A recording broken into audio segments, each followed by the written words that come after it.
Hello guys, welcome to your I hope आप सभी का प्रिपरेशन बहुत ही बढ़िया चल रहा है। तो जैसे आप लोगों को पता ही है कि नवंबर से आरआरबी पीओ का इंटरव्यू स्टार्ट होने वाला है, ठीक है। तो अभी ये इंटरव्यू को लेकर बच्चों का मन में कई सारा क्वेरीज है कि सर लास्ट ईयर मैंने इंटरव्यू दिया था, मेरे हिसाब से इंटरव्यू तो अच्छा हुआ था, लेकिन मुझे इंटरव्यू में उतना अच्छा नंबर नहीं मिला। इसका रीजन क्या है कि सर मुझे इंटरव्यू में फेल करा दिया गया है। तो इस तरह कई सारा डाउट बच्चों का मन में है। तो आज इस सेशन में मैं आप लोगों का जो ये डाउट्स है, यही डाउट्स को क्लियर करेंगे। उसके साथ साथ कुछ पॉइंट में डिस्कस करूंगा। ये रीजन है कि बच्चों को इंटरव्यू में कमती मार्क्स क्यों मिलते हैं या बच्चों को क्यों फेल करा दिया जाता है, ठीक है। इसके बारे में हम लोग डिटेल्स डिस्कशन करेंगे। तो वीडियो का एंड तक जरूर बने रहिएगा। अगर आपको वीडियो पसंद आता है तो अपने फ्रेंड के साथ जरूर शेयर कीजिएगा, ठीक है। तो चलिए शुरू करते हैं। तो जैसा आप लोगों को पता ही है कि LIC ADO से मैं बच्चों को इंटरव्यू का प्रिपरेशन भी करवाता हूं, ठीक है। तो मैंने अभी तक nearby more than 100 mock test बच्चों का लिया है।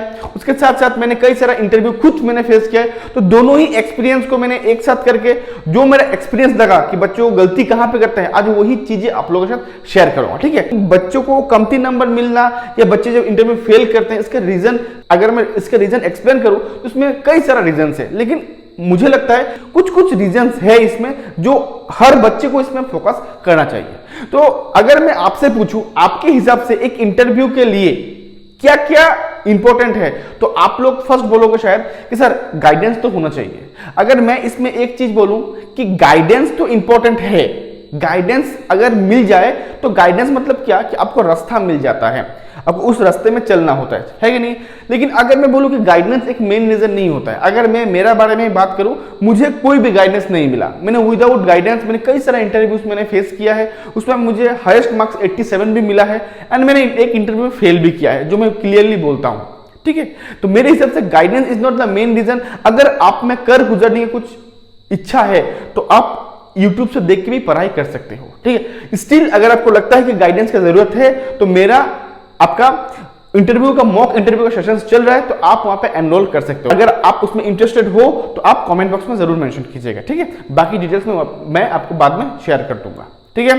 अभी देखिए मेरे हिसाब से अगर मैं फर्स्ट रीजन बोलूं, सबसे पहला रीजन बच्चों का जो है लैक ऑफ प्रैक्टिस।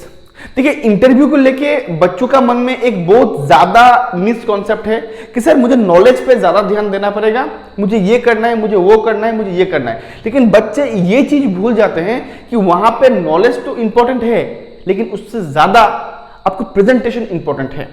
क्योंकि इंटरव्यू में इंटरव्यूअर आप में ये देखते हैं कि आप स्ट्रेस किस तरह हैंडल करते हो, आप कस्टमर किस तरह डील करोगे, या तो आप किस तरह चीजों को हैंडल करोगे। यही चीजें आप में देखते हैं, आपको पर्सनैलिटी को देखते हैं। लेकिन यही कहीं ना कहीं बच्चों को एक मिसकंसेप्ट होता है कि नॉलेज टेस्ट होता है। तो इसीलिए बच्चे क्या होता है कि इंटरव्यू के लिए नॉलेज के लेके इतना ही ज्यादा तैयारी करते हैं, उसको प्रेजेंटेशन करने में बच्चे का उतना एफर्ट नहीं दे पाते, जिसके कारण एग्जाम में जाके इंटरव्यू में जाके बच्चों को क्या होता है कि बच्चों को तो चीजों के बारे में नॉलेज होता है, लेकिन उसको प्रॉपर वे से प्रेजेंट नहीं कर पाते हैं। जो मैंने देखा है बच्चों में ये बहुत ज्यादा कमियां होता है। बच्चों को पता है कि मुझे तो इसके बारे में नॉलेज है, लेकिन वो चीज देखिए नॉलेज आपको मेंस तक ही काम देता है, उसको नॉलेज नहीं, उस नॉलेज को प्रेजेंट करना है आपको, ठीक है। ये होता है फर्स्ट नॉलेज, ये होता है फर्स्ट रीजन। तो मेरे हिसाब से अगर आपको लगता है कि आपका नॉलेज अच्छा खासा है, ठीक है, आप अच्छा खासा कर रहे हो, तो मैं आप लोगों को एक सजेस्ट करूंगा, या तो अगर आप एफोर्ड कर सकते हो तो कोई भी एक पेड कोर्स आप ले लीजिए जहां पे मॉक दिया आप दे सकते हो। फर्स्ट फिजिकली जाके, या आप ऑनलाइन के थ्रू भी आप ले सकते हो। सेकेंड, अगर आप एफोर्ड नहीं कर सकते तो मेरा फ्री मॉक इंटरव्यू क्लासेस चल रहा है, आप वहां पे एनरोल कर सकते हो। अगर स्टिल वो भी नहीं करना है, आपको सेल्फ भी करना है, तो मिरर के सामने बैठ के आप इंटरव्यू का मॉक खुद से ही दिया कीजिए। इसमें क्या होता है ना, आप खुद के खामियां को निकाल पाओगे एंड वो चीजों को आप रेक्टिफाई कर पाओगे। ये हो गया फर्स्ट रीजन जो मेरे हिसाब से था, लैक ऑफ प्रैक्टिस, ठीक है। दूसरा जो मेरे हिसाब से रीजन है वो है कॉन्फिडेंस। कॉन्फिडेंस एक बहुत ही इंपॉर्टेंट चीज है। अब ये कॉन्फिडेंस दो टाइप का होता है, एक होता है ओवर कॉन्फिडेंस, एक होता है लो कॉन्फिडेंस।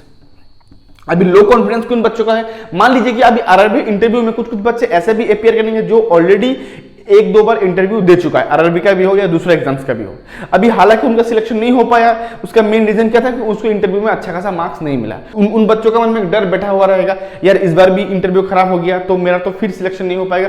वही डर कहीं ना कहीं उनमें एक एक्स्ट्रा प्रेशर क्रिएट कर देता है, जिसके कारण उसका हर बार उन लोगों का इंटरव्यू बिगड़ जाएगा। अगर इस बार भी उन लोगों ने ये उस चीज पर काम नहीं किया तो स्टिल इस बार भी उनका इंटरव्यू क्या होगा, बिगड़ जाएगा। तो इसमें काम करना पड़ेगा।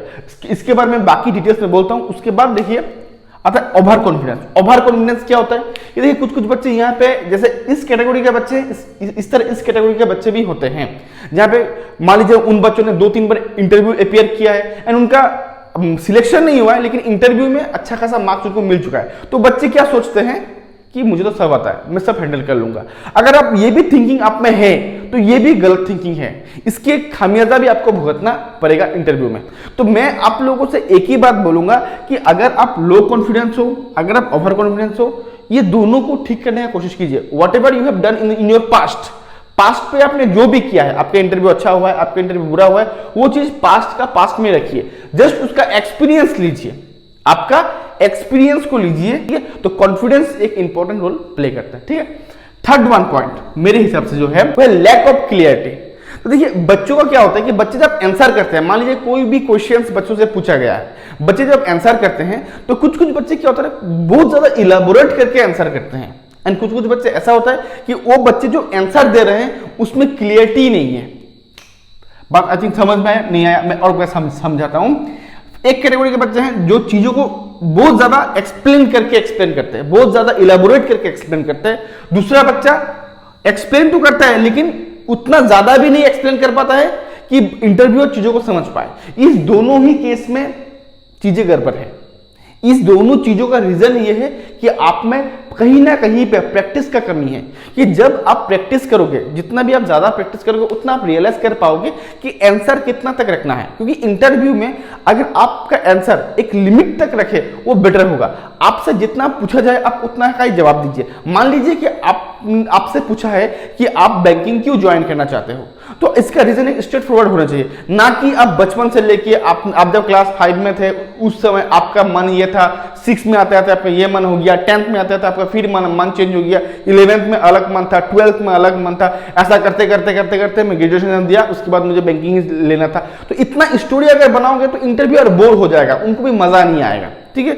या आप बैंकिंग क्यों ज्वाइन करना चाहते हो, आपने जो रीजन बोला वो जस्टिफाइड ही नहीं है, वो इंटरव्यूअर को सुन के अच्छा ही नहीं लगा, तो वो भी एक गड़बड़ी होगा, है कि नहीं। तो बेटर क्या है कि आप जो भी आंसर दे, whatever answer you give to the interview panel members, तो आपका आंसर में क्लियरिटी होना चाहिए कि इंटरव्यूअर सुन के उसको लगे कि हाँ बच्चा सही बोल रहा है।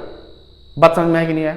तो ये चीजों का थोड़ा सा ध्यान दीजिएगा कि जो भी आंसर आप प्रिपेयर करें उस चीजों को थोड़ा सा अच्छी तरीके से सोचिएगा। और एक बात सोचिएगा कि अगर कोई आंसर, अगर यही आंसर अगर कोई आपको बोलता है तो आप इसमें राजी अब हो पाओगे या नहीं। अगर नहीं हो पाओगे तो आप इसमें से क्या क्वेश्चन सबका बनेगा, ये चीजें भी आपका माइंड में जरूर रखिएगा, ठीक है। ये हो गया थर्ड रीजन। 4 नंबर वाला रीजन कि बच्चे क्या सोचते हैं कि ये तो आरआरबी का इंटरव्यू है, तो उतना प्रॉपर ड्रेस मेंटेन नहीं करता है। तो मेरे हिसाब से ये रॉन्ग थिंकिंग है। देखिए ये आरआरबी का इंटरव्यू हो, एसबीआई का इंटरव्यू हो, आईबीपीएस का इंटरव्यू हो, कोई भी एग्जाम का इंटरव्यू हो, अगर आपके पास इंटरव्यू देने का मौका है, that means you have a opportunity to prove yourself, ठीक है। एक नया चैलेंजेस फेस करने का आपको अपॉर्चुनिटी मिला है, ठीक है। तो मेरे हिसाब से ऐसा थिंकिंग कभी मत लाइएगा कि आरआरबी का है तो ड्रेस कोड के ऊपर वैसा कुछ इंपैक्ट नहीं आएगा, एसबीआई का इंटरव्यू है तो मुझे ड्रेस बहुत अच्छा पहन के जाना है, वैसा ये टोटली रॉन्ग थिंकिंग है। मेरे हिसाब से आपका ड्रेस कोड ये सोच के पहनना चाहिए कि मान लीजिए कि अगर मेरा एक हायर ऑफिशियल से मीटिंग होता है तो मैं किस तरह कपड़ा पहन के जाऊंगा। अगर मुझे प्रेजेंटेशन देना होता हायर ऑफिशियल के सामने तो मेरा कपड़ा किस तरह का होता। अगर उस तरह का कपड़ा अगर आप पहन के जा रहे हो, अगर आपको लग रहा है कि you are satisfied with yourself, interview के लिए मत सोचिए, अगर आपको लग रहा है कि सेटिस्फाइड विथ योर सेल्फ तो मैं बोलूंगा आप सही जा रहे हो। अगर आपको लग रहा है कि मैंने जो पहना है वो मुझे सूट नहीं कर रहा है तो मैं बोलूंगा उसको इमीडिएटली रिप्लेस कर दीजिए, ठीक है।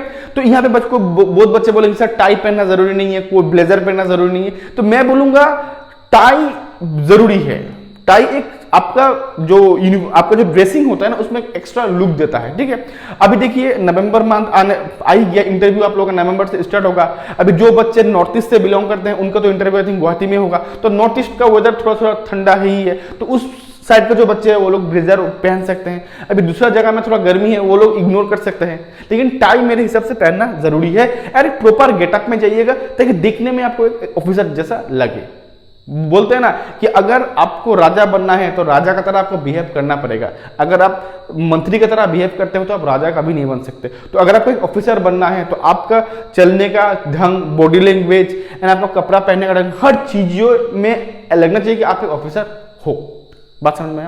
आई थिंक ये चीजें जो है, चार जो मैंने आपको रीजन बोला है, एक होता है लैक ऑफ प्रैक्टिस, एक होता है कॉन्फिडेंस की कमी, एक होता है आपका जो आंसर में क्लियरिटी वो नहीं ना होना, दूसरा प्रॉपर डिसिप्लिन।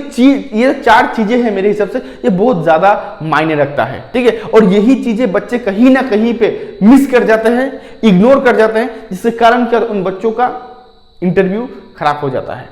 आशा करता हूं ये जो मैंने 4 पॉइंट है, अगर इसमें से कोई भी पॉइंट में अगर आपको कुछ भी डाउट है या आप गलतियां कर रहे थे तो उसमें जरूर सुधार कीजिएगा। स्टिल अगर कुछ भी चीजों का आपको जानना है, कोई भी चीजों के बारे में डाउट है तो आप कमेंट बॉक्स में आप कोई भी डाउट हो आप वहां पे मेंशन कर सकते हो, मैं आप लोगों का क्वेरीज का आंसर जरूर दे दूंगा, ठीक है।